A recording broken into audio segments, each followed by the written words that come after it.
We music. Good? Yeah. All right. Hey, welcome back to the Always Forward podcast. This is going to be an intense one because I got John Uzcategui. Jonathan Uzcategui. Uzcategui. Who's got the key? Who's got the key? You got the key, apparently. So we've got, of course, another jiu-jitsu player here. The jiu-jitsu players, what it sounds like. And you guys remember the Tyler and Garris podcast. Did you see that podcast? I got to send it to you. Send it to me. They told stories about you. They told stories about you, yeah. So for those avid listeners, this is the guy that we're talking about.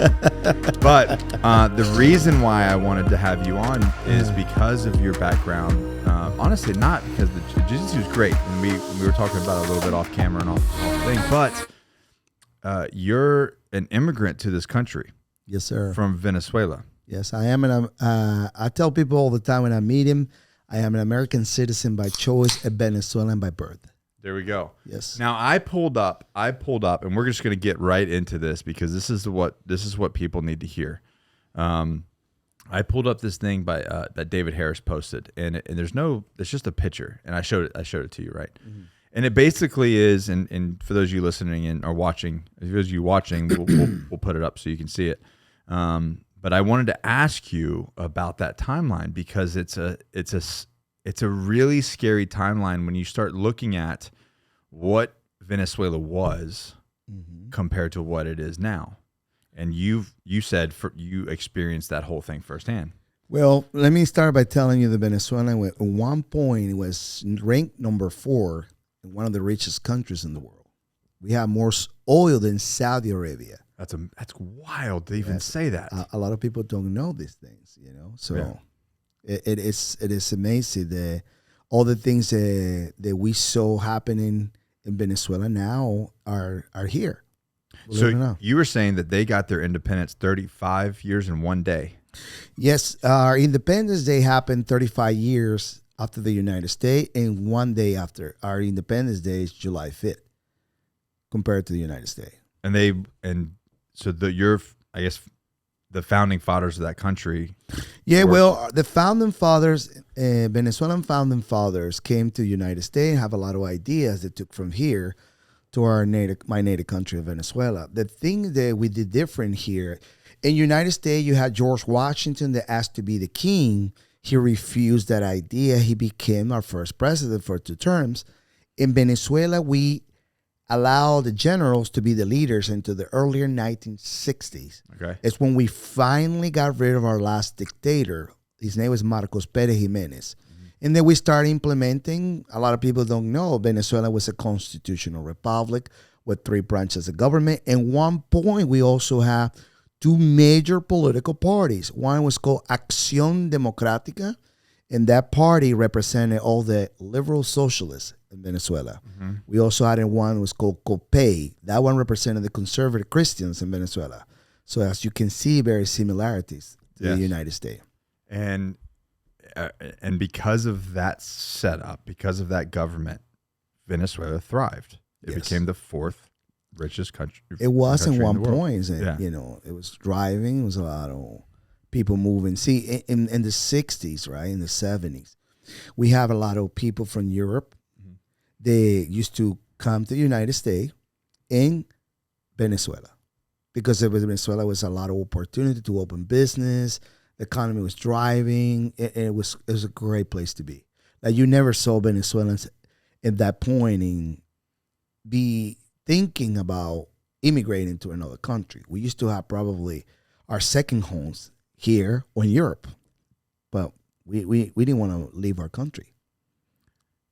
So then you're telling me what happened? Because like right now you would never look at Venezuela and go, that was once a great free country to live in where you could thrive and open a business and provide for your family, and because that's not what that is. Well, what I think happened, this is the way I see things. When I moved to this country, I started having a lot of epiphany to see what happened there and learning the history of the United States. And, you know, you start getting well-educated in a lot of things in here. And what happened to us, I believe, was that when we got rid of our last dictator in Venezuela, the left took over our education system. That's what I see happening here too. Why I say that? Because in Venezuela, you started having a lot of people, and put it this way: who do you think is going to push ideas and all this propaganda? It's going to be those in leadership position, meaning doctors, lawyers, professors, engineers, architects. This is the people that you're actually going to be listening to when you have questions about anything in life. So in Venezuela, we have the rise that Hugo Chavez happened. How he got elected, it was the wealthy, the so-called professionals pushing this man into us. Who do you think is pushing socialism and all this crazy stuff to us? The so-called elite, the professionals. It's the same thing we did over there. Think about if the Venezuelan people would have clearly understood the history of all these dictators that we had before Chavez, we would have never elected him. Yeah. Because nobody's going. See, Chavez attended a coup in Venezuela. How can we elect somebody that wanted to take the government by force? They have those ideas. That would have never happened if we would have got well educated on these issues. Did they do it the way that it looks like now? Like, we're doing this for you. We're doing this for your safety. Exactly. Everything is the same. You don't have to do anything. We will take care of you. Is that exactly the messaging? In Venezuela, we had it with Chavez. It was a cultural revolution. There was a good old-fashioned industrial revolution. The rich man is getting richer. The poor man is getting poorer. This evil capitalism is taking advantage of the people, and it's time to get back the power to the people. So I want you guys to listen to this, because there's that old saying that those that don't know history are doomed to repeat it. Exactly. And I think that's the biggest problem that we're having right now is people don't know history, and they're not seeing the connection that are happening in, what happened in Germany, all the way from World War I to World War II. And then countries like Venezuela as well. So when you start looking at this, when did you come to this country, and then when did you kind of start, and you kind of told me off camera, but when did you start picking up that, like, I have something to worry, like, I came to this great country because there's opportunity. Mm-hmm. I escaped socialism, probably saved your life, honestly. Well, I think when I moved here, the first thing I did was pursue my American dream. How old were you? I was probably, the first time I came, I was probably 20. And then I used to go back and forth. And then Did you speak English when you came here? No, I learned English by watching TV. My cousin too. He speaks in 80s action lines. Action movie lines. I used to watch CNN back then and soap operas. And that's how pretty much I taught myself English. That's how I learned English was soap operas as well. Yes, it's pretty good. It's pretty good. So, but when I came here, right, the first thing I did was go for the pursuit of the American dream. And then it was probably 11 years ago, I started noticing something was not right. I started recognizing a lot of things. And to me was when, I said, okay, I saw these things 11 years ago. I started noticing a lot of things that were not good, like Obamacare. Mm-hmm. It was the last thing for me that it did. It's just straight up socialism. So that was the first thing that was like the last one. There was a lot of things here and there, During the Bush administration, I remember hearing something that's called the "No Kid Left Behind." Yeah. It was I was like, what? What do you mean? Some people are going to have to be left behind. If you're not studying, you're not doing what you're supposed to do. But nobody. If you're not putting the work in, exactly. You're not going to get the result. Exactly. Yeah. So a lot of people don't see that. I said, wait a second, no kid left behind. That's kind of socialist to me, I wouldn't have picked up on that. Yeah, but see, you didn't grow up in a country. Right. Like I did. Yeah. So I'll tell you one story. When I was a child, I remember being in a classroom, and the math teacher came in and say to all of us, I never forgot the story. Say, Venezuela was so rich, we should be given 1 million bolivars. At the time, that was the name of the currency in Venezuela. For every Venezuelan was born. And I remember leaving the classroom thinking, where's my money? Think about it. And I didn't understand at the time what they were trying to push to us. It was, now I know what it was. It was an entitlement. Yeah. It's the entitlement that you had to have, that the government had to take care of you. So, things like that, and a lot of things that I remember. Don't work for it. Yeah. It's like, let somebody else do the job, and, the government will eventually come and take care of you. Yeah. So with me was that the George Bush with that no kid left behind. I was like, I don't know about that. I can't be behind that. Yeah. We need to understand that some people are going to have to be left behind, because if you don't want to study, you don't want to put the work, that's sorry. That's on you. Not going to hold the rest of the class up so that this kid can catch up. And that's what happens with a lot of that. So with the Obama administration, there's a lot of things, but the thing that kind of like did it for me was the Obamacare. I remember at one point I'm paying $800 a month for my insurance, right? Mm-hmm. And I'm going like, why this is so expensive? And I remember going to the insurance company with my wife, and I'm asking, I'm here to get the insurance, blah, blah, blah, blah. And the person say, oh, we need to see your bank statements, how much you're making. I said, what? That right there was a red flag. I said, it's supposed to be based on my health, not on how much I'm making. But it was based on that. How much you make, this is how much you were going to pay. So I started digging into the Obamacare, and then the plan that I have, some people had it for $70. Yeah. So I'm going like, wait a second. I know exactly what this is. The redistribution of the wealth. My $800 was subsidizing a lot of insurance. Yeah. So that's socialism. They take from you. They're making too much money. But it's always the middle class people that are paying for this thing. Yeah. The wealthy never do pay for this. This is the scam that has been running for many, many decades with this. Oh, no, we're going to take your money to give it to somebody else. But what about your money? No. Our money cannot be touched. That's always how it is. So with that was like, to me, I was like, man, this is nonsense. People need to wake up. This is not going to be good. This Obamacare. And it was not good. So what's funny is, I don't remember, like back in the day when we were coming up and building our business, she, I moved her in, and then she was working for the business. We weren't making much. I mean, during running your own business during the Obama administration was difficult. Extremely difficult. Just to get anything off the ground, anything. And just trying to be profitable, just trying to not, because they were charging, even though we didn't make much, like the taxes were just killing my profit margin. Mm-hmm. And we still survived. We made money, but we didn't thrive. Mm-hmm. They just took too much. She came in. She needed to get insurance. She applied for Obamacare. Mm-hmm.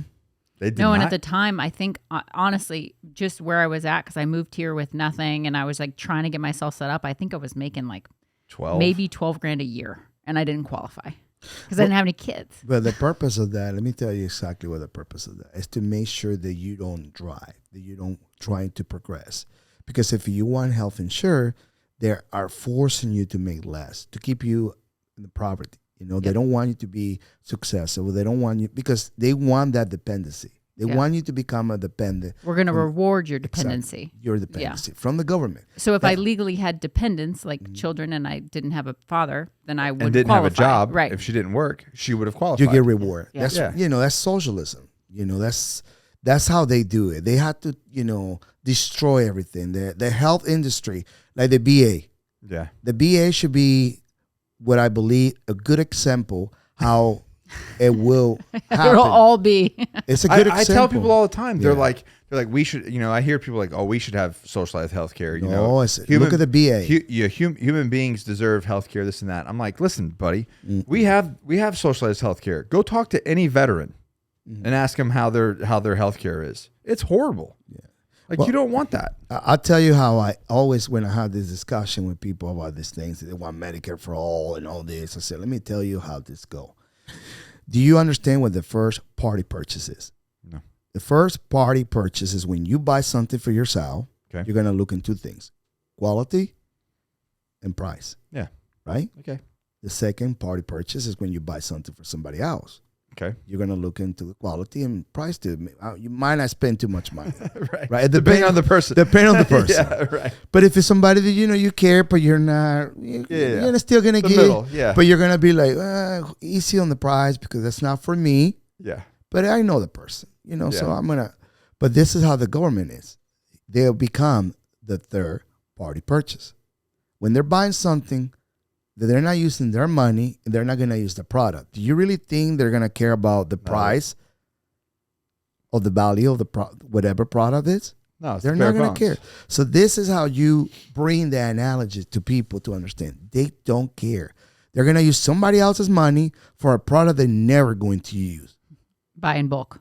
They're not going to care. They're not going to care. See, the thing with that I learned from coming where I'm coming from is that big government always equal to big corruption and less freedoms for the people. And people need to understand that. We're teaching a society of today is a lot of entitlement and a lot of, let's put it this way. Well, United States going right now is a culture Marxist revolution. And what we're teaching right now is entitlement. And for this Marxists, socialism is a religion. And the government is God. Put it that way. Religion is socialism. And the God is the government. That's how they see it. So they have to preach the government is going to take care of you. The government's going to be everything. We need to make sure the bigger, the better. But in the end, if you've never been through this before, you're going to be taken by advantage. Yeah, because, you fast forward through this, however many years or decades it takes, right? Look at, using Venezuela as an example. Mm-hmm. Eventually, you get rid of the middle class.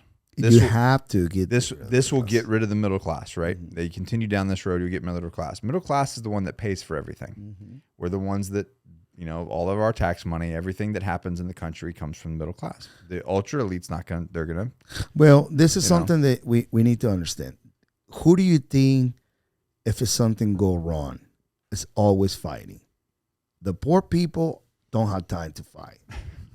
The rich don't really care about it. It's the middle class people. It's not about the pain. It's about the one they're always going to stand up against anything that go wrong. Right. It's not even the pain part. It's about that. They understand very well the middle class people are the ones that are going to rise up. So that's what they had to get rid of that. That's what you see. That's the opposition. The opposition. That's the enemy for them. To threat to their power. Yeah. See, you got to look at it. The reason you see the attack into the small business is because how can the government control thousands and thousands? I believe that the second, source of income on our GDP is the small business. Right. But there are too many small business. You cannot control so many individual thinkers. So they're pushing right now a chronic capitalism that is going to always be line up with the government. So this is what I don't understand with socialism, though. So maybe you can help me understand this from their point of view. For the people that are for socialism, for the government that is pushing the plan, because essentially what you're doing is you're getting rid of the middle class, like you said, because that is the opposition. Mm-hmm. If they're the ones paying for it, so then what happens when they achieve their goal and the middle class? I mean, obviously we know what happens with Venezuela, but can you explain their thought process? Like, the middle class is gone. There's no more money, so the poor people aren't getting taken care of. There's no more money, and the ultra rich are not going to take care of the poor people. They're like, why should I do that? So, and now you got people living in cardboard boxes and eating out of trash cans and whatever they can. So it doesn't make any sense to me. Well, it's something that I learned in this country. I'm going to share with you. You probably heard this before. Yeah. Ignorancy can be educated. Craziness can be medicated. But there's no cure for stupid. That's pretty much how you see that. Yeah. It's all about power. These people already have the money. But the ultimate reward is control and power. That's all it is. Because they already have the money. The people that are pushing socialism already have the money. They're on top of the food chain. And they're going to keep all that. They're going to keep it. They're not going to relinquish the money that they have, but they have. So the next thing for them is it's control. Power, it's control. It's all about control. It's nothing about, oh, we want to help you. We want to help you by taking somebody else's money and giving it to you. It's never like, you never see these wealthy corporations and say, you know what, we're just going to donate so much money to this cause because we care about that. No, that's never the case. Yeah. But I think that this is bigger than, what this country is going through right now, going back to what happened to us when our education system got, I believe, taken over by the left, and the indoctrination began. And then it took 50 years from the last dictator to the rise of Hugo Chavez. 50 years. I see if we keep going the way we're going, and I hate to say this, but I am a very optimistic. I do a lot of things right now. I'm involved into politics. Yep. Which we're going to get into. We're going to talk about. Yep. And I believe in the American dream. I believe the resilience this country have, but we have to really pay attention carefully with a lot of things the left is doing right now to our nation, with our education system to be compromised the way it is, with the illiteracy rate is growing right now in this country. One, our education system is really not rated great in the world, and we spend a lot of money. And we have kids in school for over 8 hours a day. Yeah, and they're doing not, what? They're not teaching. No, they're not teaching. They're teaching to follow orders. Exactly. And to stand in line. Exactly. And to do what they're told. To be entitled. Like entitlement. Yeah. They're becoming, some students are going to be the social justice warriors. Right. They're now teaching about transgenderism, but they don't know anything about history or math or reading or writing correctly. It's just about feelings. It is because the purpose of this is to have the dumber the population, the easiest for them to control them. Right. It's like we did it in Venezuela. So I feel that we have to be very careful with what's going on right now with our education system. We have to take control back of our education system. Because if we don't, you're going to have maybe one generation away, we'll be a communist state. It can happen. It can happen easily because there's a lot of people fighting right now, right? But how old are you now? 40. I'm 50. Where are you going to be in 30? Do you think in 30, 40 years you're going to be able to fight like the way you're fighting now? Or no. So what happened to all these children? I can try, but we can try. Exactly. But But then you have all these kids that are growing up and thinking that socialism is the way to go. And the reason it happened is because these ideas have always got great intention. Right. Yeah, they really do. I mean, they get the kids, especially when they're at the age where they just like care about the underdog. They want everybody to be okay, fair. It's like we were talking before this. There was something that I see that already have passed unanimous in local, state, federal government. It's called diversity, equity, and inclusion. The first time I heard of that, it was in Venezuela. Now it's been pushed to everything here. There are over 100 major corporations in the United States. They're mandatory teaching these things. This is, to me, where I'm from, that's Marxist ideologies. How can we taxpayers are paying for Marxist ideologies to be pushed to everything? Because I tell you how this is going to go down. In the name of diversity, we dismantle everything as we know it because everything is racist. In the name of equity, we're going to redistribute the wealth, meaning we're going to take your money and give it to everybody else. They're not going to take their money. And the one that I'm more concerned is the inclusion. The inclusion is, I think, the one of the biggest and latest weapons the Marxists have come out with it.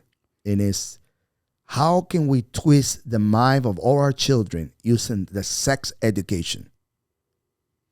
They're going to become slaves when they grow up. And what will happen? These kids are not going to fight to protect our Constitution. Right. They're not going to fight to protect this country. They will completely, I can see them all going straight to the polls and voting for the first communist president. Because they will say, oh, people hate you because the way you look or you are. So government will take care of you. Government will make sure to pass legislation to always protect you and do all these things. And that's how I see the destruction of this great nation with those programs. We have to completely get rid of that because the names have great intentions, but they're not. This country is not racist. You think we have so many immigrants crossing the border, risking everything to come here if this country was racist? No. Seriously?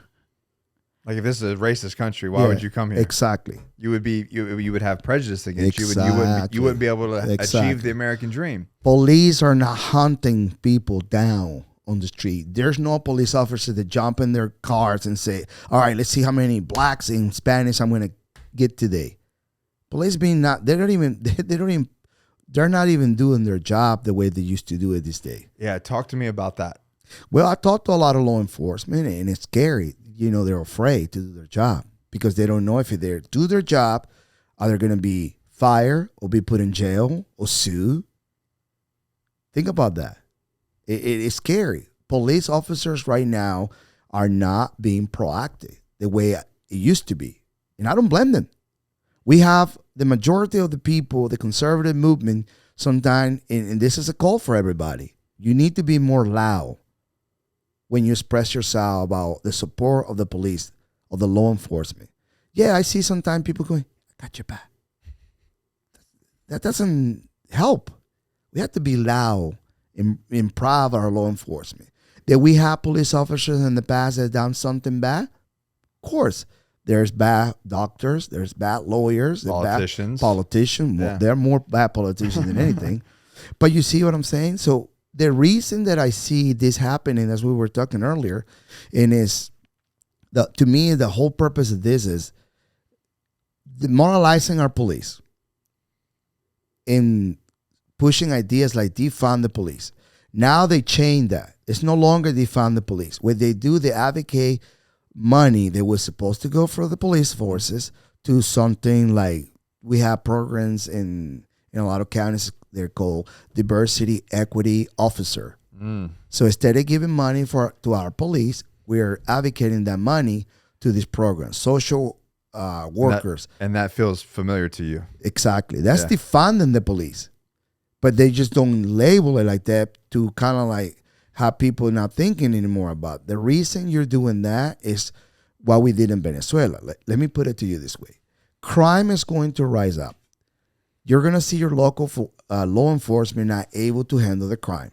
They're going to start asking help from the federal government. The federal government is going to be pumping money into the local police forces. That means they have more right to say what's going on there. And how to do the job. And how to do their job. And you're going to see politicians in both sides compromising the conservative side and the ones that want to push these ideas coming together, like you saw not too long ago with the gun control law that got passed, right? Mm-hmm. In order to end systemic racism, police brutality, and gun control, we need to nationalize the police. Why? So we can keep an eye on everybody to make sure that you're safe, because crime is completely out of control. What are you going to do at that point? You're like completely against the wall. Say, man, we got to do something about it here. Crime is bad. And the nationalization of the police will tell me that we are one step closer to become a communist state. That's because Venezuela did the same thing. Venezuela. See, when Hugo Chavez came to power, the first thing he does, he reformed our constitution. He got rid of that. He said it was racist and it was too old. Something that you hear from the other side. Yeah. Right after that, he nationalized the police. Right after that, he gave us gun control. Right after that, he gave us gun buyback programs. Right after that, he said, we got to end this gun violence in Venezuela. Confiscation. So why you're doing this? You know what it is all about. Because after that happened, you will see the rise of a tyrannical government. Gun laws never hurt criminals. You never see a line when you're going to buy, this is a line for criminals, this is a line for mental disabled people, this is a line for law-abiding citizens. Go and pull your permits. They're never like that. Like I was telling you earlier, when we have a plane that crashed, what do? We go and investigate why that plane crashed. We get all that evidence, and if it's a problem with a particular plane, we pull it back, we fix it, we send it back. Yeah. With gun control, It's never that. You never see an investigation. Why is this happening? What is going on? Nope. We just got to take the guns away from you. Just from the law-abiding From people. the law-abiding. The gun controls always affect law-abiding citizens. It never, look. Now, there's a saying, though, that you said earlier. What was the saying about how you end socialism? Oh, that's something. A lot of things that the Americans, we need to understand here. These labels that you hear I've been hearing this thing for a long, long time. When you hear, well, you vote your way into socialism, you have to shoot your way out. Let me tell you, that's in a scam. Some leftists came out with that. It was no conservative that came out with that. Because you ain't going to have... How are you going to shoot your way out? You ain't going to have no guns by the time they do that. Yes. Yeah. But let me tell you who got the guns in Venezuela. The criminals. Yeah. You can find RPGs and automatic weapons in Venezuela right now, but the criminals have those guns. Not the law-abiding citizens. Nope. Because the criminals, once again, they don't understand what law is. They don't obey. They don't care. They don't care. That's what you call them, criminals. Yeah.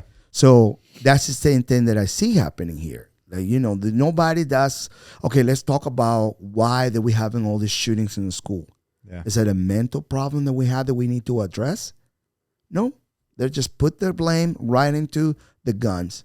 And who do you think is going to always get hurt? The law-abiding citizen. I mean, we can have to get into it, but I think it's a parent problem. It is. I think it's a family problem. It is. I think it's and I've spoken about this time and time again on this podcast. It is a systematic removal of the family unit, a destruction of the family unit decades ago, so that they can create more power and more say with what happens. Because if you have a strong family unit, if you have a strong father in the family, and the entire community is like that, you can't manipulate them. Well, because the men go, no. That's part of the Marxist revolution. Right. The destruction remove of the patriarchy. nuclear family Right. is very essential for that revolution that we're seeing now. Because they can't have it with I mean, you think about with this transgenderism movement that we have. Oh, you got 2 mom and 2 dad. I mean, is that really the nuclear family? You put 2 women right now in an island, in the desert island, and 2 men in a desert island, and you put a man and a woman in a desert island. Who do you think is going to have procreation there? Who's going to thrive? Who's going to thrive? Yeah. Who's going to create families? Who's going to grow? Yeah. We know, they know what they're doing. It's just we don't have enough. I think we have a lot of males in this country. We just don't have a lot of men standing up against this thing. Right. And we need to start standing up. So on that, you said, and I am guilty of this myself, and I told you that. They came up with this term, the silent majority. That was the lefties too. That wasn't a conservative There's no thing? way. Analyze this better. Who in their right mind in the conservative side will call, hey guys, we are the majority, but let's just be all silent. We got this. We got this. Just wait to, sit back and relax. We're the majority. How can we allow the minority in this country pushing all this nonsense into so-called the majority? Yeah. Because they label the majority silent for a reason, to keep them then quiet. We need to start ripping these labels and become who we need to become. Remember, in order for us to live in the land of the free, we need to become the home of the brave. Yeah. There's no way we're going to be living in this land of the free if we were the home of the weak or the afraid. Shit, man. You start talking like that, it makes you want to go outside and wave American flag around. You're motivating the hell out of me. No, but it is. Look, like I said earlier, every time I introduce myself, when I go, I'm doing it right now in a speaking tour all over the state of North Carolina. It's called Exposing the Crimes of Socialism. And what I do, I connect the doc in my presentation. What happened over there, what I see happening here. There's no one better to explain that. And how I introduce myself, I am an American citizen by choice and a Venezuelan by birth. Look, I know you're a veteran. You and I took the same oath. Right. When I became an American citizen, that oath say we had to protect this nation from foreign and domestic threat. Yep. Right now, we have a domestic threat. It's called a radical Marxist revolution that is trying to destroy our country. And I'm not going to be a bystander and just let this happen. There was a guy in the 60s during the Cold War between the United States and the Soviet Union. You probably heard about it. Nikita Khrushchev said in I believe it was in the UN when he spoke. They say that Americans will fight. This was during the Eisenhower presidency. That America will fight communism. So what we'll do, we'll feed him small amounts of socialism to one day they will wake up in communism. And it's happening right now as we speak in this country. So on the silent majority, I was telling you, before we started recording, before the pandemic, people that followed me, I had a decent sized following prior to, that was over 2 years ago. I was, successful in my own right, and, I had a decent sized following on social media and whatnot. Nobody knew my political or religious affiliation. I never talked about it, never pushed it. My thought was, I did my time in the military. I've served this country, volunteered multiple times, volunteered, I guess I re-enlisted 3 times. So I re-signed up total of 3 times. And then I volunteered for, I guess special operations units. I volunteered for force reconnaissance, and then I went into SOCOM. So when I got done, I served in a contracting company, supporting the military for a little while. And then I got done with that and I started my business. And I felt like that time was done for me. And what I wanted to do was just live the American dream, be with my family, grow my businesses, make money, be profitable, and live my life. And then all of a sudden, he was kind of like, they already took as much as they could take from me. I'm going to chill. Now it's my time. I gave everything that I did.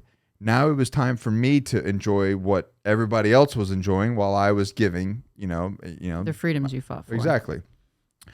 And so we did that up until 2020. And then my gym got raided under the North Carolina mandate. Yeah. Unconstitutional mandates. Yes. Unconstitutional mandates. Yeah. They would see, this is a problem that I have where they shut my business down. We have a legislature that stopped completely legislating. Yeah. We allow everybody to follow us on unconstitutional mandate. Like you said, the 4th Amendment was violated. Yeah. And and when you look at the Bill of Rights, right? All these first 10 amendments that were put in when this country was built, it's not just the Second Amendment should not be infringed. Right. All of them. These rights are given to you by your almighty creator, God. Yeah. That's what you see a lot of politicians pulling God out of the government. Because if we pull God, and then we can get away with a lot of stuff. Mm-hmm. I don't care if you don't believe in God or anything, but even the people that don't believe in God, they should have God in there. So we cannot allow men to do what they're doing right now. No, right. It came from God, so you cannot take it away from me. Right. That's how I feel everybody should be, to protect their rights. You say your 4th Amendment was violated. Your 9th Amendment was violated. Your 1st Amendment was violated. Mm-hmm. Look at that. This is in the Constitution, was put there to protect you. And the government felt the only job they're supposed to be doing when we put a government together is to do what? The first one is to protect you. Mm-hmm. They failed to do that. You tell me that I couldn't believe, because I also have the gym, right? Like you, that we put people, healthy people, in quarantine. We lost. First time ever, right? Well, the definition of quarantine in general, like if you look it up, even on CDC's website, there has to be an end date. You can't have a quarantine with no period of end date. 40 days quarantine for this particular problem. It's unconstitutional 30, to put no cap on it. Every sickness, every health issue have a day, like 40 days for the flu, 2 weeks for whatever it is. But there was never for the healthy. Never. I never saw this. But what we lost here and for so long is critical thinking. Mm-hmm. We're not thinking anymore. We just obey. Just obey. Obey what they tell you, and that's what you're seeing. The production of our school system. Think about what you think is going to happen one generation from now. And then people were telling me I was wrong. No. They were all telling me that I was wrong. I wish I would have known about you back then because I never closed my place. Because I said it. Well, what we did was we closed, and then the very first public whatever address that Cooper did, he never brought up gyms. He just had no plan. There was no end date. There was no plan. So we were closed for the first time 3 weeks? I think we did the first period because at first he did have a period on it. And then he said, we'll reassess. So we did close. Well, the president said by Easter. Yeah. And then it was supposed to be 2 weeks. 2 weeks to flatten the curve is the big joke. I always say that 2 weeks. And I remember in my gym, right? We were, November 2019. Okay. Right? I remember getting a lot of people, hey, professor, texting me, I am sick, I'm not. And then I was telling my wife, that's crazy. There's so many people getting sick. Yeah. So I'm thinking, well, it's November. It's the last month of the hurricane season. Yeah. There's probably something in the air. And then December, January. Cold, flu, whatever. I say, wait a second. That was already here. Yeah. We all recovered. Nobody died in my place. And I'm pretty sure people died. And it had to do with not being healthy. That was their issue beforehand. Exactly. Yeah. Pre-existing It was conditions. a lot of pre-existing condition. It was a lot of things that you know. would think it'd be like a wake up to the American populace, like, hey, I need to get healthy and lose weight. But what do you think they do? Why do you think they came after the gyms? But they kept ABC, the liquor stores open. Strip clubs. Strip clubs are open. Yep. Think about it. All the great fast food restaurants open. All that delicious fast food that make you so healthy, open. They're creating the real true pandemic there. Just stay fat, sick. And fat, sick. They closed the beach. Yeah. You couldn't even go to the park. It's like we completely lost common sense. Yeah. So after that, when he didn't, I think it was like 3 weeks. We were supposed to be closed 2 weeks. We got the 3 weeks. He came out with a statement. I watched it. Never said a word, and I said, "Nah, screw this. We're opening up." And that's when the drama started. When I pushed back, and then I pushed back on this town. And I sued him. Good for you. And they admitted wrongdoing. They admitted they fired the guy involved, which is ridiculous because he was an asshole. He was not doing what he should have been done. But he was following orders from somebody at the town. And then they fired him. They threw him under the bus. They threw him under the bus, but the people that made the real decisions are still sitting there. Still making six figures. Making decisions for your life. Right. And everybody else's life in this town. Right. Over across the street. Yeah. But that's had to do with that critical thinking once again. If we can think about all the kids right now coming out of school. If we have this generation that went through the pandemic not thinking, not standing up and say, whoa, what time out? Mm-hmm. You say 2 weeks to flap the curve. Now it's 3 weeks, now 3 year. 3 mask later, 5 shops later. Look at how the CDC redefined the vaccination. It used to be you get a vaccine and with one vaccine. Now, no, you got to get 3, 4. You know why? You got to get it every year. Yeah. It's like, what in the world's going on here? Yeah. I never took a vaccine. I never wore a mask. I never closed my business. Yeah. I never did social distance. I have the right to get sick. And I took that right. Yeah. I believe that those that are willing to give freedoms away in order to have a little bit of safe, they eventually lose both. Yeah. Eventually lose both. You cannot live your life this way. If you feel that you're an immune system person, you feel that you're scared, stay home. Yeah. You can call Uber for food. You can call the grocery store for food. But don't force me. Exactly. Do not. I believe in, medical freedoms. Yeah. Look at how everything happened in, last year. What happened to my body, my choice? You're right. It disappeared. As soon as Roe was turned away, Roe versus Wade, it came back. Mm-hmm. I said, I don't think so.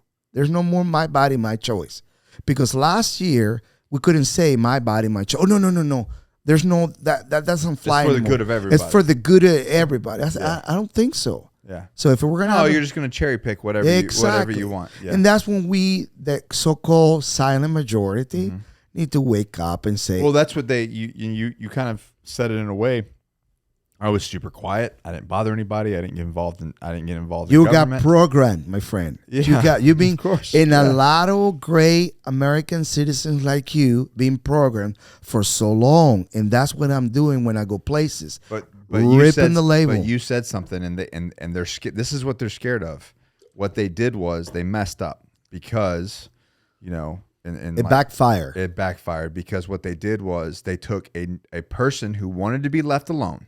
They took an individual that does know violence. They took an individual that is strong, and they pushed him too far to where they radicalized him. Exactly. It But backfired. to be fair, you weren't taking the special veteran kit they gave you to keep you docile and. That's right. I wasn't taking their pills.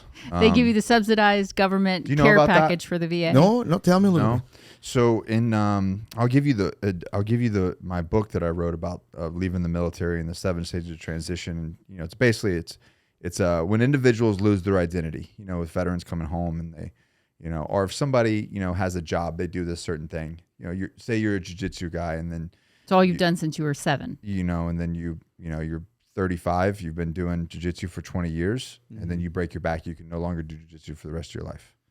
That would drive me crazy. Yeah, exactly. Right. It's an identity. It's part of who you are. It's a foundational. How about they took your manhood away from you? Exactly. So that's what that book is about. Anyways, but when you in the book, I talk about checking into the VA, talking about socialized healthcare. You check in with the VA, and it's comical because they give you a VA starter pack of pills. They will give you what's the one for ADHD? You're talking about it's like meth. Adderall. Adderall. Wow. They give you Adderall. They'll give you Ambien to go to sleep. Pills. So you got something to come up. You know, Ambien is usually a depressant pill. Yeah, it is. And then they give you Zoloft for depression. Yeah. And then they give you Tramadol for pain. So they give you opiates. Okay. This is every veteran that gets out. Hold on. And then they'll give you Prazosin, which Prazosin is they give it to you to erase your dreams. So when you wake up, you don't have like that fight or flight response. If you have a bad dream, it completely suppresses like your adrenaline. But what it does is you're a guinea pig. So you don't remember the dreams. But she looked it up. Prazosin is an adrenal blocker. So they're just taking all these veterans and making them docile. So they're like, we trained them to be badasses. So now we got to control this situation. So as soon as you're out, castrate you. Yes. Chemically castrate you essentially. Yes. Without the Lupron. Take your manhood away, make you docile, make you depressed, make you down, so you're just a zombie. So and he stopped taking them. So and that's when you're. I switched to testosterone therapy because I had some brain issues and some other things that happened. You got a brain treatment for a TBI, and they looked at my levels and they said, yeah, you have a damaged pituitary, you have type 2 hypergonadism. So they put me on testosterone, but then I'm like, holy shit, I feel like I'm 25 again. You know, I don't need all these pills. Now I'm healthy. And then that shit happened. Wow. But see, it might not have happened. Maybe had you been on all your meds that they wanted you to take. Yeah, if I'd been on my meds, I probably would have just been followed orders and be like, okay. Well, I don't have the energy to fight this. I'm just going to go home and sit down and eat Uber. I see it. Watch Netflix. And it's sad now that you're pointing out. It's good that you're talking about this because I see a lot of veterans, right, wearing their masks. Yeah. And you see this hat, and I feel like Vietnam, Korean. Yeah. And I'm like, you guys went through some hell if you went up there. Yeah. Why are you afraid of that? But now that you're saying it, I can see what's going on now. Now I'm putting it together. They're medicating them. They're medicating and taking their manhoods. Yeah. So they're all kind of marching orders. Well, and this is what I tell them. And so I go around and I speak to this. I have a whole entire keynote about this. So I'm like, let me explain. Let me try to understand something. You guys go over downrange for generations, right? We're all volunteer force now. We did have a draft, but now we're an all volunteer force. We go downrange. We push the fight to the enemy. We're warriors. We run into oncoming bullets, bombs, whatever it may be, to accomplish the mission, to destroy the enemy. Mm-hmm. All right. That's what we did in the military. Fucking warriors. And then you come home and you just fall apart. you allow civilian life or the American dream to crush you. You can go down to a sandbox, eat, shit in a box, eat garbage, push the fight to the enemy for months on end, happily. Most guys that I know, especially in the combat, that's like the dream. They loved it. They loved it. I loved it. I truly loved it. And then you come home and this is what gets you? This is what crushes you? But it's because the medication, which is provided for by the elite, the pharmaceutical companies with big old fat DOD contracts. But think about for a second, if we allow all these veterans to have all this knowledge to stand up, it'll be a threat. That's a problem. That's a threat to their power. Yeah. So that's probably what I see the mistreat and how they mistreat the vets and the VA, because they don't want to help them out. They don't want you guys to be healthy. No, and try to get testosterone treatment from the VA. It's not happening. No. Any sort of treatment that doesn't involve pharmaceutical. Because it's cheap. I mean, technically, the TRT is made in a lab. It's a pharmaceutical, compound, but it's cheap. It doesn't make money for the government. It doesn't make money. It's cheap. And it gets people too amped up. They want them to. And it makes you again. Well, it's like I said earlier with the third party purchase. Yeah. Right. Oh, I need a door for the room. Mm-hmm. I'm gonna go and buy a door. I'm not gonna care if the door even fit to that door. I'm just gonna pay whatever. You want a door? You got a door. You got a door. Oh, but it doesn't fit. You got a door. You told me to get a door. $5,000. I said, you told me to get a door. Yeah. It didn't come from my money. I don't know these answers, but I'm curious how much whoever develops Adderall, who develops Tramadol, opiates, Ambien, all the companies that make those drugs, how much they make from the federal government. Well, how do you know? Follow the money. Yeah. Follow exactly who these companies are lobbying. Yeah. Like what politicians are actually working. I'm sure it's the same as the shot for COVID. Yeah. I'm sure it's J&J, Moderna, and Pfizer and all. Pfizer and all this. Follow the money. See what politicians are actually pushing this legislation. And unfortunately, it's both sides. Oh yeah, it's both sides. It's happening from both sides. Well, look at the gun control that we just have passed because of what happened in Texas, and I mean that's just ridiculous. Well, what part these people? Somebody need to bring that part of the Constitution. The Second Amendment should not be infringed. Yeah, and they're like what? I mean, you hear the commander in chief saying that these rights are not coming from. They're not absolutely given to you for forever, or it's just crazy. So what was the point? Because you got into politics. You're getting in more into politics. Mm-hmm. What made you do that?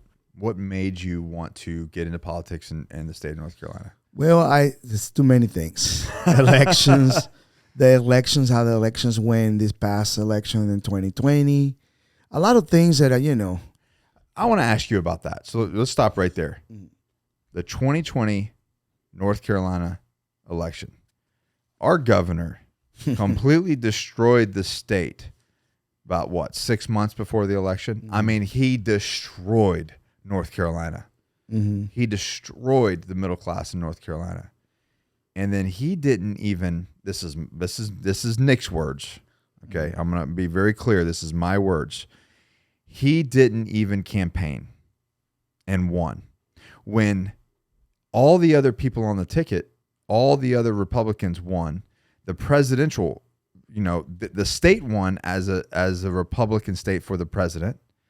But then Cooper won as governor. Won as governor.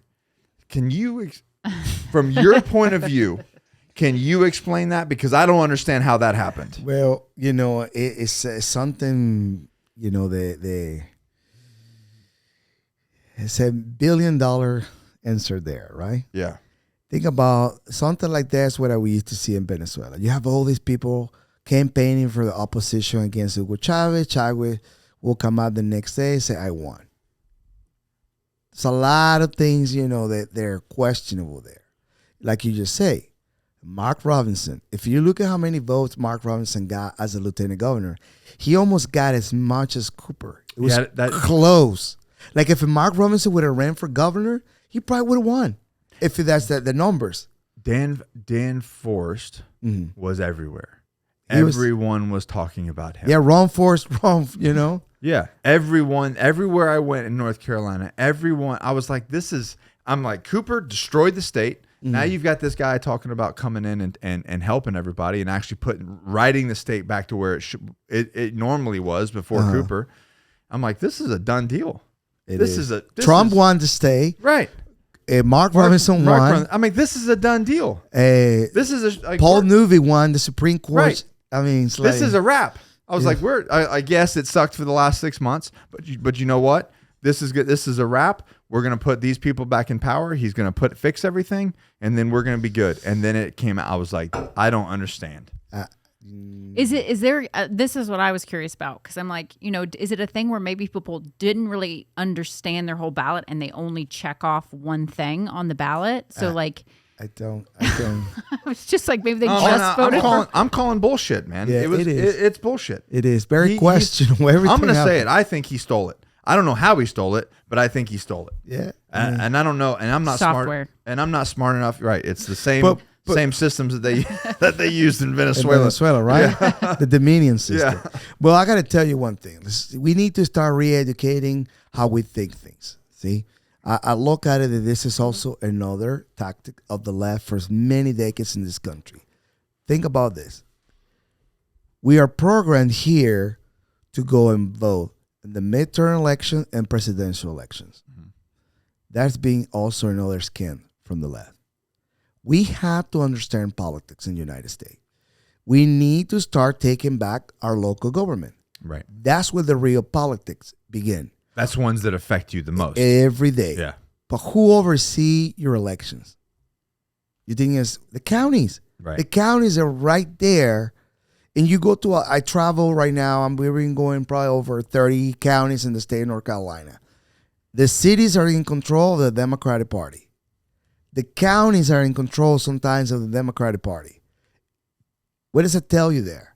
Right. These people know exactly, they're going to put the influence and who knows on your elections. We need to start getting involved into our local elections. I think by taking back the local government, we're going to be able to take this back to state. And by taking our states back, we're going to be able to oversee our elections.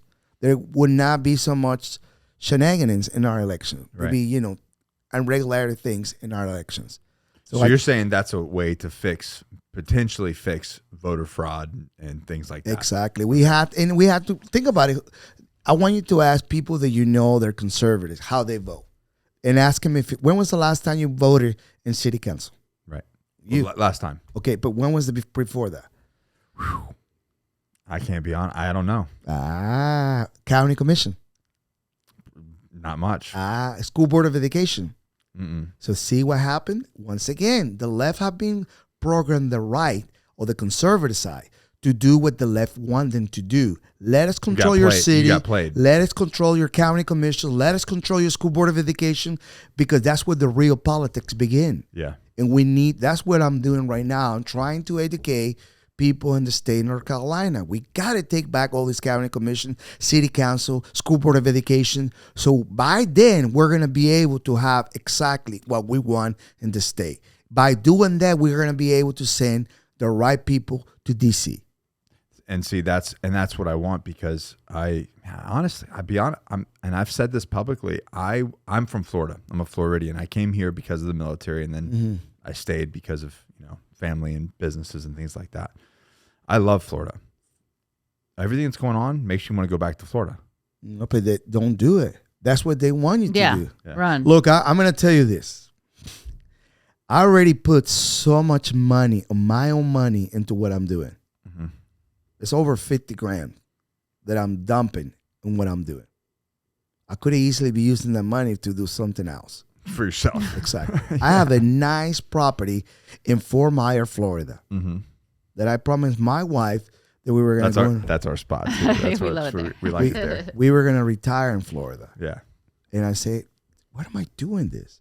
I can easily go to Florida, and it's not perfect, but I will be fine there. But if this monster called socialism, it's another skin, because it's not. Socialism is the word because they understood that communism scare you. Yeah. So they came out with socialism. Put the cherry on top, call it democratic socialism. Follow It's me for from the people. It For the follow people. me from Venezuela to here. Yeah. You don't think it's gonna follow me from here to Florida? Right. So That was kind of my thought. Is like, what? Okay, so I go to Florida, but then what? yeah, no, North Carolina goes to shit, and then you don't think that eventually it's going to happen there? coming.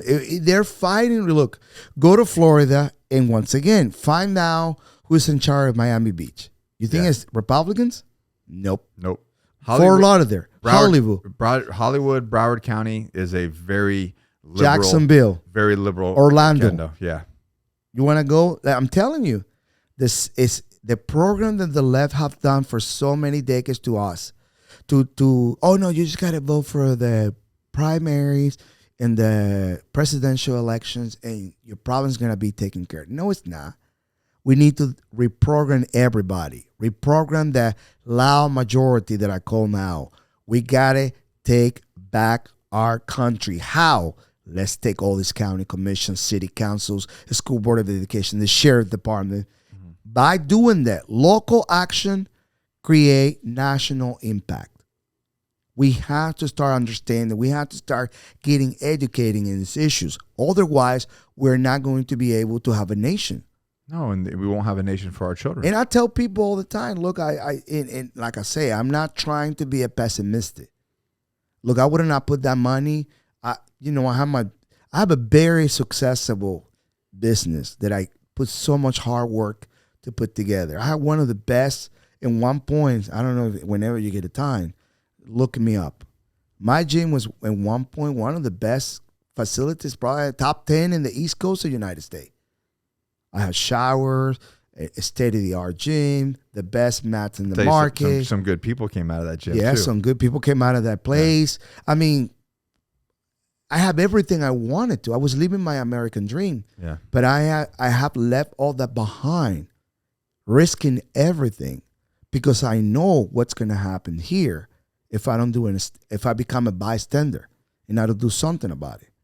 So I cannot go back to Florida and leave in Florida if I wanted to. I had to stay here and fight here. Yeah. I wanted to remind everybody, we're standing in the last domino of freedom. And that domino is not looking good right now. Right. It's funny you say that, because I literally asked, I said, if America does fall, right, to a socialist party and eventually communism. It's communism.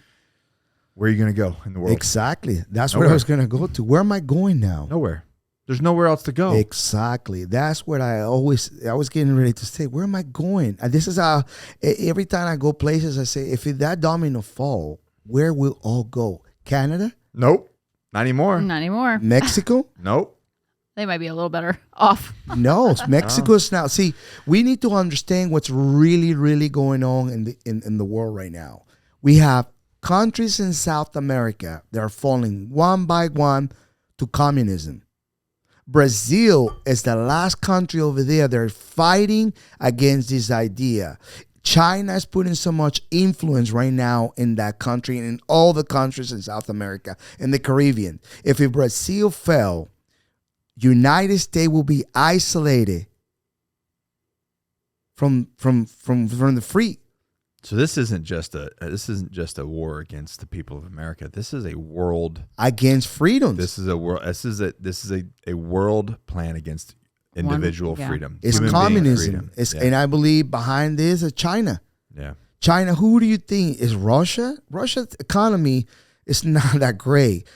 California is not the greatest state in the union, and I believe that our economy is bigger than Russia's economy. Go figure. Do you think Russia is pumping the money to do communism on the world, or Cuba? No. Or Argentina, or Venezuela, or Colombia just fell to communism? Do you think? No, it's China. China is the biggest competitor the United States have for so long. They always had this rival. Whoever's controlling the financial institution and the money is going to win. And there's going to be able crazy. to pump all that to everything. They can win a war without firing a single shot. Well, Nikita Khrushchev said in the 60s, we don't have to shoot one bullet. It's going to be, no, we don't have to shot one bullet. It's going to happen. Yeah, we don't have to beat them. We just have to outlast them. We got to feed them small amounts of socialism. One day Americans will wake up to communism. And if we go in the way we're going, it's going to happen. So you don't leave to Florida. I'm not leaving to Florida. And we have to look. And I always end like this because people sometimes when I give my presentation, sometimes we give people cry, especially the veterans always cry. Sir, you made me cry. And when I see them cry, I start crying. It's like, dang, that's just like, it's hard. I don't know if you've seen there's a video that is going around viral about this Marine. He's 100 years old, crying about what's he's seen. You seen that video? Yeah. You haven't seen it? Oh, you got to watch this video. The one that I shared. Yeah. No, yeah. I shared it. Yeah. You know what people... Oh, my God. That got to me. Check this out. This is what happened. I shared that video. I shared that video because I wanted people to hear. It made me cry, that video. I have a big thing. I'm like, listen, again, the whole thing, those who don't know your history are doomed to repeat it. Exactly. There's also a thing that listening, as you age, you get wiser. Exactly. That guy has been around. He's 100 years old. He's seen a lot. His experience alone. Now, I'm not saying he could be the smartest person, but his experience of life alone makes him very wise. I'm like, just listen to his words. You know what? Go look at the comments. You know what it is? Well, if we went back, he's racist.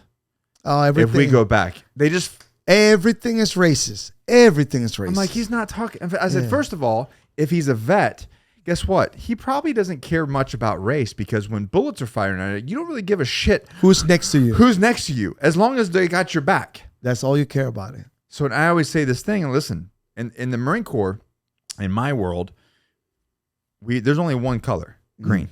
Well, not for too long. The way things are looking. Right. You saw the video that the Navy just pushed about transgenderism. Yeah. Look, that was scary. But in my world, and in his world, we're green and we bleed red. Exactly. That's it. And I was like, you guys have taken something so beautiful and twisted it into something it's completely not. Well, once again, how do you take a nation in the 21st century? Is like taking their culture. Yeah. It's not anymore by force. If this communists decide to take United States by force, we will freaking fight. Right. And they know we're not gonna wake the sleeping sleeping giant like they and poke the bear because the bear is gonna attack. So what do? Small education. Our education is so compromised. Our politics is compromised. Our religion is compromised. Our capitalism is compromised. Everything you mention one industry that is not, our mainstream media is compromised. Our health industry is compromised. It's where do you go? Everywhere. See, fighting these Marxists is like playing whack-a-mole. Every time you catch them somewhere, I got you. They will appear somewhere else, different name, they repackage, and they'll give it to you, and you will be like, oh, it sounds like a pretty good idea. How do you have the equity, diversity, inclusion, bipartisan? These things got bipartisan, passed by bipartisan, meaning that Democrats and Republicans passed this because it sounds really good. These ideas sound really good. But nobody understands exactly what's behind these ideas. Right. When you talk about diversity, what do you mean about that? Is this country not diversity enough to you?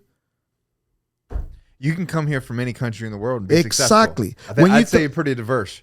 Okay, when you talk about equity, what does that mean? Are we talking about equal outcome or equal opportunity? There's equal opportunity. Yeah, I believe in equal opportunity. But these people don't believe in it. You came here when you were how old? 20, my first time. 20 your first time? Yes. And you're successful. I'm a very successful business. I opened many business. They've always been nothing but, I always tell people, man, when I came here, it was like fishing with dynamite. It was so easy. All you needed to do is work really hard, have a good work ethic, and that's it. So what people don't realize is what you just said, all you need to do is work really hard and you can make it. That doesn't work in other countries. No, it doesn't. They think that that's like, oh, that you can go anywhere and do that. That's what you see a lot of immigrants coming here because this is a racist country. This is a biggest country. This is the greatest country in the world. But a lot of people understand that if we keep pushing that and we start getting along and we start actually living our American dream, they're going to have to come out with good ideas. Since they don't have good ideas, we're going to bottom out. We're going to say, nah, what are you talking about? And you're going to start losing their job. So they had to divide so they can stay in power. Divided, they conquer. If we're united, we stay. But they know if we start getting divided, they're going to start getting more power and more control of our lives. That's the only reason you see what you see happening here. But that inclusion, remember this inclusion. This inclusion is about completely, see, they're not after you or me. They're after our children. With this transgenderism movement that they have pushed through everything. Because that's the future. That's the future. Think about all these kids. They're going to be slaves with this sex education. They're going to grow up thinking that Constitution is racist. They're going to grow up thinking that this country is not a good country and we need to rebuild it. Rebuild it to what? I wish that these kids understood it's because the first and the second and the third and the Bill of Rights is what they have the right to do and say what they want to say. Try to say those things in the middle list that I identify as a unicorn. But it's because, once again, we have a lot of males walking around. Where are the men? Where are the men in this country? Right. To start standing up and calling this nonsense for what it is, craziness. We allow the craziness to be the new norms. We need to go back to common sense and some critical thinking and then start doing what you're doing. Don't go to Florida. Stay here. John, what is next for you? Where can people find you? Where can people support you? Well, you can go to Uzcategui.com and you can find me there. Go check me out on Facebook and Instagram. Like I said, right now I am doing a speaking tour all over the state of North Carolina. We're trying to pretty much hit 100 counties. Eventually, I'm going to have to run for office. It's inevitable. Yeah. I can't just be a bystander. I got to get deeper into the fight. Yeah. Meaning that I'm going to have to I can't tell you what I'm running for, right? Mm-hmm. But it's going to have to, but I can tell you how many counties I have to campaign, 100. And as you know, our Lieutenant Governor, Mark Robinson, is going to have to move. He's going to become our next governor. Somebody's going to have to take that position. Somebody strong, somebody that understand exactly what we're fighting. See, you can no longer have, I believe, these peacetime leaders running for office. Yeah. My call to all these people is to sit these ones down and don't run anymore, because this is war. We need wartime leaders right now. People that not only understand the enemy, but they're willing to put everything on the line for this country. Once again, I took an oath when I became an American citizen. It was to protect this nation, and I will not let that oath down. I wanted to protect this country. I wanted to protect the state of North Carolina and make sure that this radical Marxist communist revolution, it doesn't take our state. We are living in a very great state, and we got to make sure that, we take care of everybody here. Our veterans. I'm completely blown away how they're not taking care of veterans. I just heard not too long ago, we just got, in Greensboro, it's a Hebrew, what is it called? Hebrew Academy, where they're going to be bringing more than 10,000, I believe, illegal minor immigrants. We're already hiring 800 people there to house them. Health, they're going to provide health, education, clothing, everything.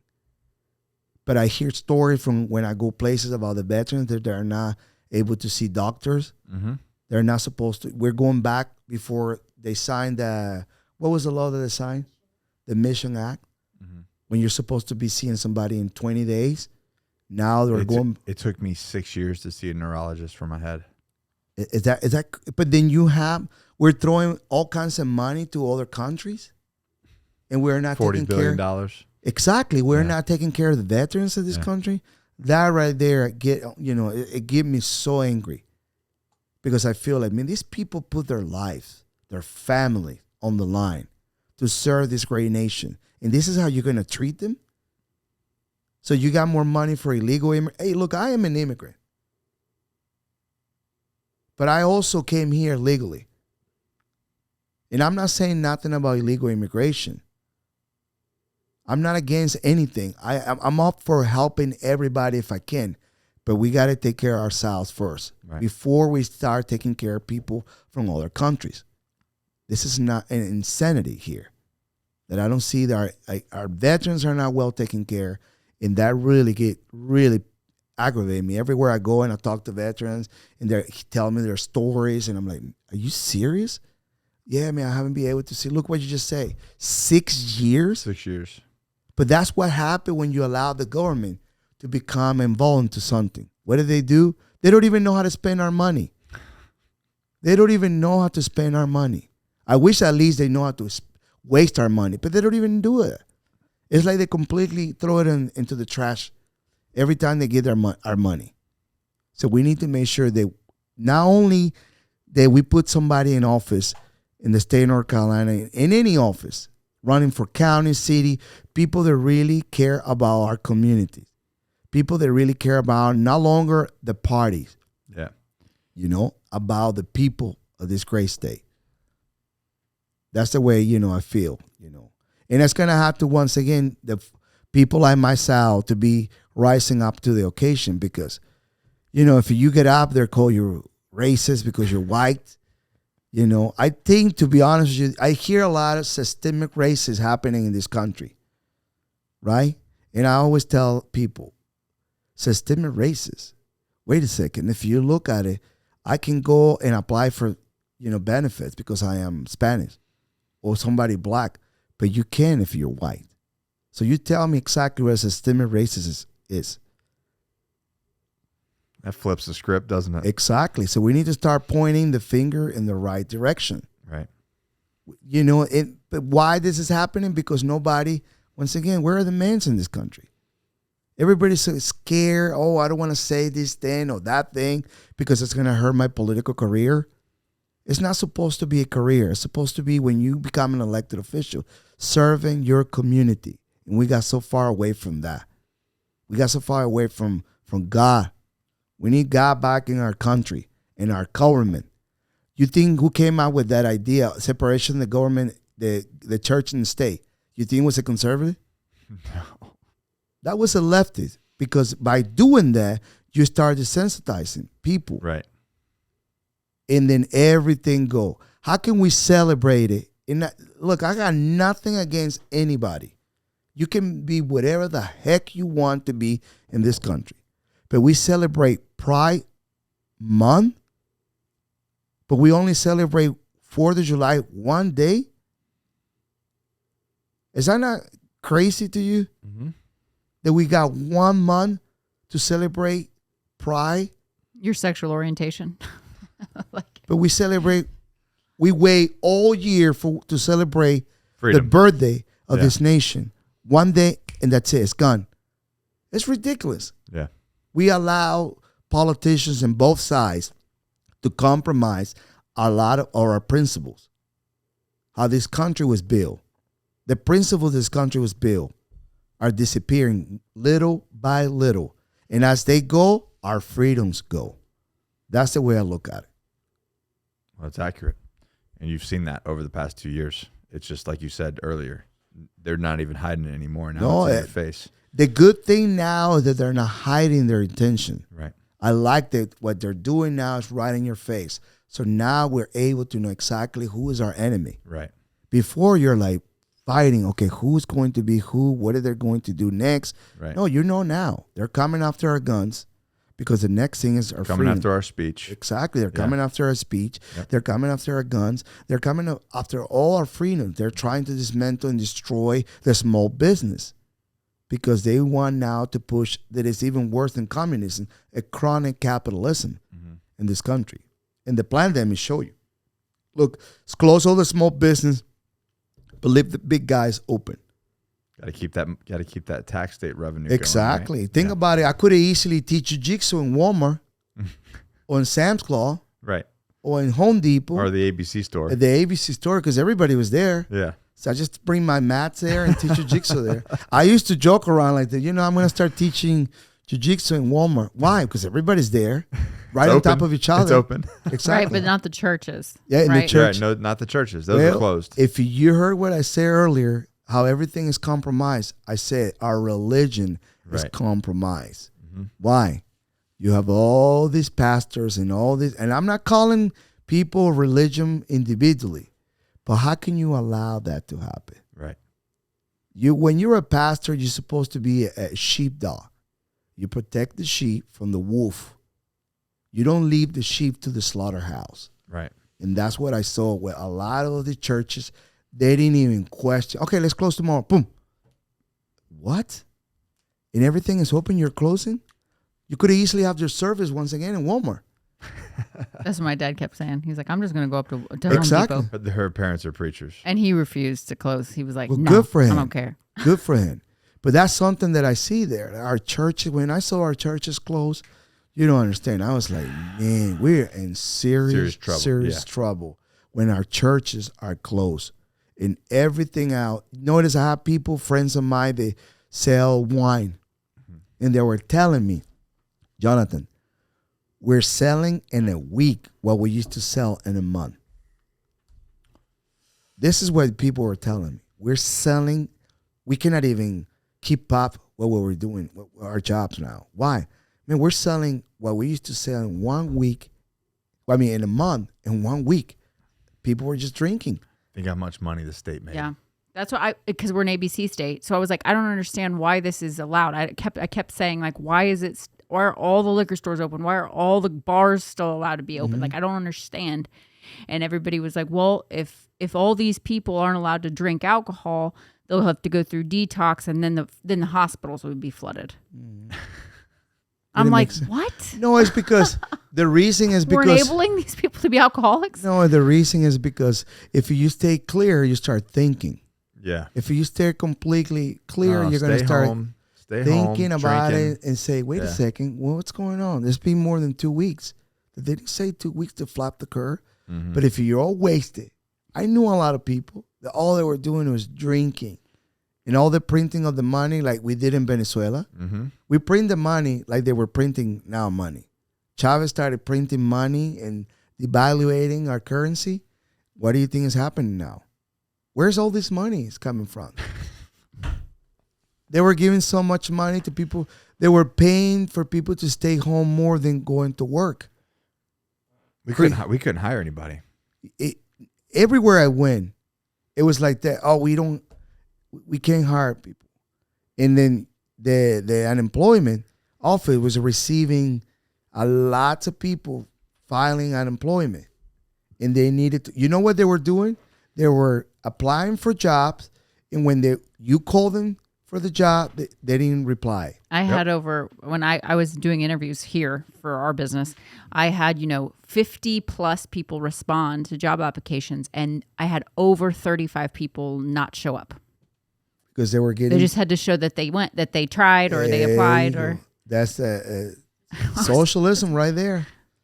Entitlement, laziness. Don't work. Somebody else is going to work. It's going to take care of you. That's not the American way. That's a third world country, mentality. But look at how those countries are doing. Horrible. Because this mentality. And I hope that we do something. Once again, don't go to Florida. I'm going to stay here. You better stay here. I got you. All right. I might get a house in Florida, though. Yeah. We can go and visit. I'm going to get a house, too, in Florida to go and kind of detox from politics. From fighting. Yeah. From fighting. And then I'll come back. Come back to war. But this is a war that we're going to have to fight. Look, like I tell everybody, at this point, you're no longer doing it for yourself. Yeah. We're not at this point, at this age. We're doing it for our children. Yeah. We have to see it this way. We got to make sure that they can have a country to live in. Exactly. Yeah. But it's going to take men like you and I to get involved and be willing to do whatever it had to be done to protect this country. Yeah. We cannot pretend that some of these politicians, the majority that we have in office, they're all peacetime leaders. Oh no, things are going to go back to normal. Just wait. We're going to take the House and the Senate, and we had the House and the Senate during the Trump administration. You know that, no? Mm-hmm. What happened? Nothing. So what do they call here in this country? And I learned this here too. Trying the same thing over and over and over and expecting different results called what? Insanity. Insanity. We have to wake up and start using more critical thinking. That's all. It can be solved by just some common sense, and that's it. So start using some common sense into everything in government. Don't believe that these people that are in charge are smart and they know everything. You'll be surprised. I've been around a lot of politicians at the highest level, and I'm going, these are people making decisions. You're in charge of this? You are in charge of this. Look, I might have a very strong accent, but I tell you, I open a lot of small business, done very well, and I know exactly how to, balance my checkbook, doing all this thing, payroll, deal with work compensation, liability. I think to run for office, you have to have some kind of open a business in the past. Yeah. So you understand what it's like to budget a business. Right. Because if you're not doing that, how the heck are you expecting? Remember, government is not in the business to make profit. But can we at least make it to not lose so much money? Not spend. It's by losing. It's called personal responsibility. Yeah. Right? If you're an business owner, you know how much you can invest right now. Okay, you're not going to invest $2 million you don't have. No. Okay, so you're going to go and see your budget and say, well, I want to grow up, but this is how much we got right now. And if I'm going to take a loan, I'm going to make sure that we have enough money coming in to pay this loan. Right. How can we not apply the same formula in our government? How can we not do that? Because they're just printing more money. Exactly. Because there's no personal responsibility. No. Nobody cares. Once again, it's just pass the buck. The third party purchase. They don't care. Yeah. Nobody care about it. Is that your money? No. Somebody else's problem. Somebody else's money. Yeah. Let's do it. So we got to stay away from that. Small government, more freedoms. That's how I see it. So guys, go follow this guy. All the links that you saw on the screen, the links in the show notes below. Go follow John, and we'll be looking. I'm going to be paying very close attention to what he has going on, and he's definitely got my support. Thank you so much. I appreciate you coming. And I'll try to come back if you allow me. Yeah. After I announce I'm running for. Yeah. It's campaign law. I can't announce now, but you're getting involved with the state. Oh yeah, it's statewide. I got to campaign 100 counties. Yeah. And as you know, if you live in the state of North Carolina, Mark Robinson is going to be our next governor. I believe hope so. Oh, he's a great leader. Great. Somebody that I admire. This guy is the real deal. He's strong leadership. That's what we need right now. But eventually somebody's going to have to take his position. That's all I can tell you. Yeah. All right, guys. Thank you so much. Well, go follow John. Thank you guys so much. You guys know the deal. Never quit, never surrender, and we keep moving forward. Peace.